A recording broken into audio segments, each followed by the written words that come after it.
Assalamualaikum warahmatullahi wabarakatuh. Bismillah, Alhamdulillah, wassalatu wassalamu ala Rasulillah, Sayyidina Muhammad ibni Abdillah, sallallahu alaihi wasallam. Risalah 21. Di dalam mimpiku aku melihat setan dan seakan-akan aku berada di tengah-tengah kumpulan orang banyak. Kemudian aku bersiap-siap hendak membunuh setan, namun setan itu pun berkata, "Mengapa kamu hendak membunuhku? Apakah dosaku?" Jika Tuhan telah menakdirkan kejahatan itu terjadi, maka aku tidak berkuasa untuk merubahnya dan menjadikannya kebaikan.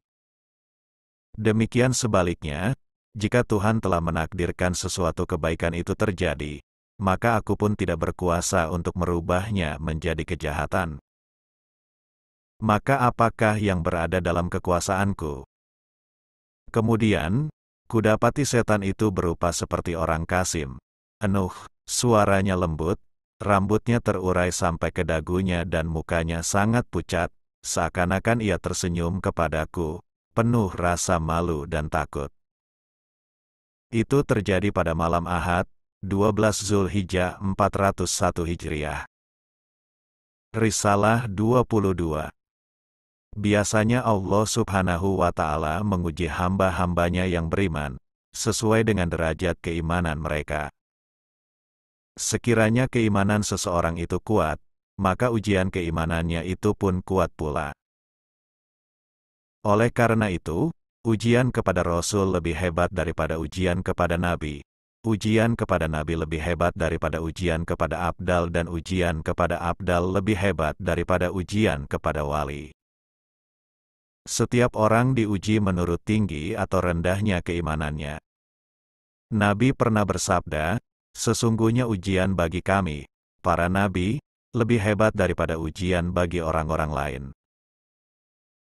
Allah Subhanahu wa Ta'ala akan terus memberikan ujian ini kepada mereka sesuai dengan tingkatan mereka, agar mereka senantiasa berada di samping Tuhan dan tidak pernah lalai.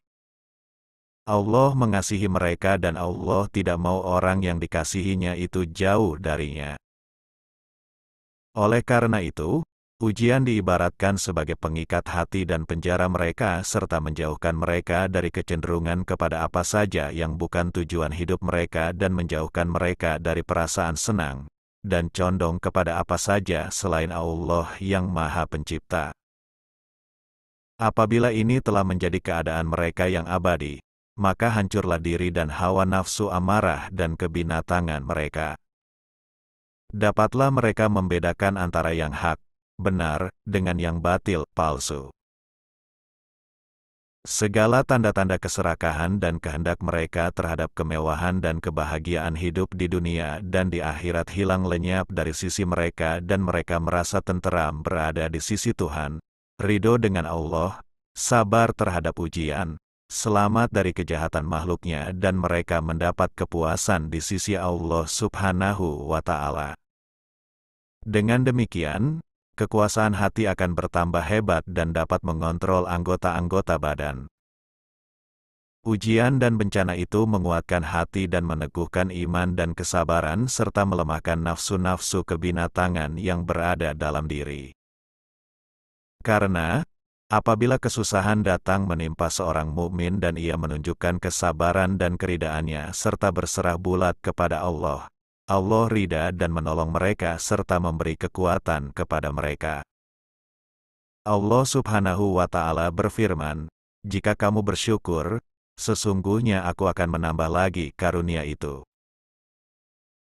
Apabila diri manusia itu menggerakkan hatinya untuk mencari sasaran pemuasan hawa nafsu dan berfoya-foya, dan hati itu pun menurutinya saja tanpa perintah dan izin Allah, maka akibatnya adalah lupa kepada Allah, menyekutukannya dan berbuat dosa, lalu Allah akan menimpakan bencana, kesusahan dan derita kepada mereka yang lupa itu dan pikiran serta hati mereka akan sakit.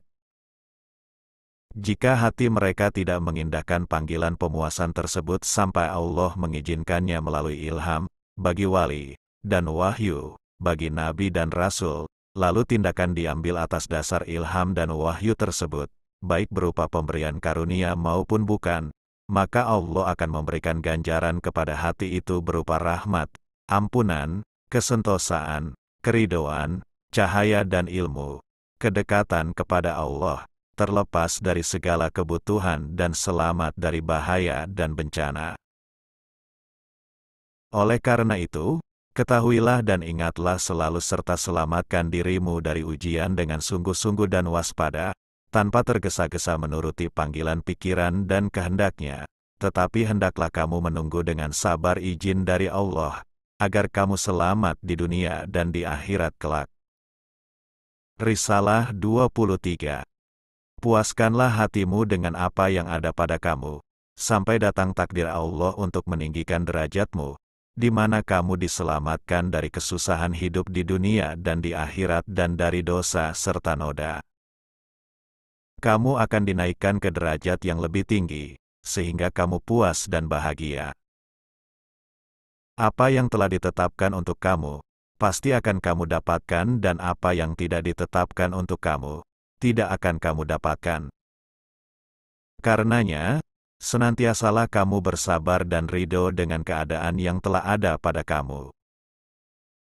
Janganlah kamu berpura-pura pintar dan menuruti kehendakmu sendiri, melainkan tunggulah sampai kamu mendapatkan perintah. Janganlah kamu bertindak sendiri dan jangan pula kamu berdiam diri, karena hal ini akan merendahkan kedudukanmu dan menganiaya dirimu sendiri. Tuhan tidak akan lupa kepada orang yang berbuat aniaya, zalim. Firman Allah, dan demikianlah kami jadikan sebagian orang-orang yang zalim itu menjadi teman sebagian yang lain, disebabkan apa yang mereka usahakan. Ketahuilah bahwa kamu berada dalam istana Raja yang Maha Berkuasa dan Maha Agung, yang tentaranya banyak tiada terhingga, yang perintahnya tidak bisa dibantah, yang kerajaannya tidak bisa diganggu-gugat, yang kekal dan abadi selamanya, yang ilmunya meliputi segala sesuatu, bahkan dapat melihat apa yang terdetik dalam hati sanubari. Kamu akan berbuat zalim terhadap dirimu sendiri, jika kamu digerakkan oleh hawa nafsu kebinatangan, berbuat sesuka hatimu sendiri dan berbuat sesuatu yang menyekutukan Allah. Firman Allah, sesungguhnya Allah tidak mengampuni dosa syirik, yaitu mempersekutukan sesuatu dengan Dia, dan Dia mengampuni dosa selain syirik itu bagi siapa saja yang dikehendakinya.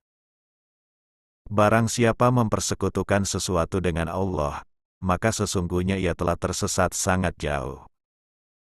Surat An-Nisa, ayat 116. Jauhkanlah dirimu dari syirik dan janganlah kamu mendekatinya.